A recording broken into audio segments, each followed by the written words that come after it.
Cinema రంగంలో ఏదైనా సంక్షోభాలు వస్తున్నాయి అంటే అది యూనియన్ నాయకుల వల్ల తప్పించి సినిమా రంగం వల్ల కాదని తేల్చి చెప్తున్నారు నిర్మాత దాము. ఏదైతే యూనియన్ల నాయకులు తమ మెహర్బానీ కోసం లేదంటే మళ్ళీ అవకాశాలు రావేమో అన్న భయంతో వాళ్ళే ఉంటే ఎట్లా పరిష్కారం? ఫిల్మ్ ఛాంబర్ కావచ్చు, నిర్మాతల మండలి కావచ్చు, ఎప్పటి పేమెంట్స్ అప్పుడు ఇచ్చేసేయాలి. ఏ ప్రాబ్లంకి ఆ ప్రాబ్లం అప్పుడే సొల్యూషన్ అన్నటువంటిది ఒక మార్గనిర్దేశనం చేశాం.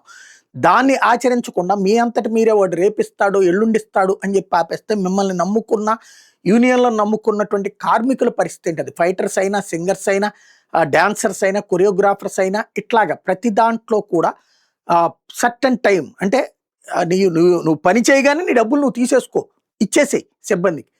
అప్పుడు ఏ ప్రాబ్లం రాదు. అలా కాకుండా వాళ్ళు ఇవ్వలేదు తర్వాత ఇస్తారులే, వాళ్ళు ఏదో ఇబ్బందుల్లో ఉన్నారని నువ్వు ఆలోచిస్తే నీ మీదన ఆధారపడ్డ వాళ్ళ ఇబ్బంది గురించి ఎవరు పట్టించుకుంటారు? ఓ ప్రొసీజర్ సక్రమంగా నడుస్తుంటే అందరూ సక్రమంగా నడుస్తారు. ఇది తాజాగా ఏదైతే జానీ మాస్టర్ సమక్షంలో నిర్మాత దాము చెప్పినటువంటి ఒక చక్కటి మాట.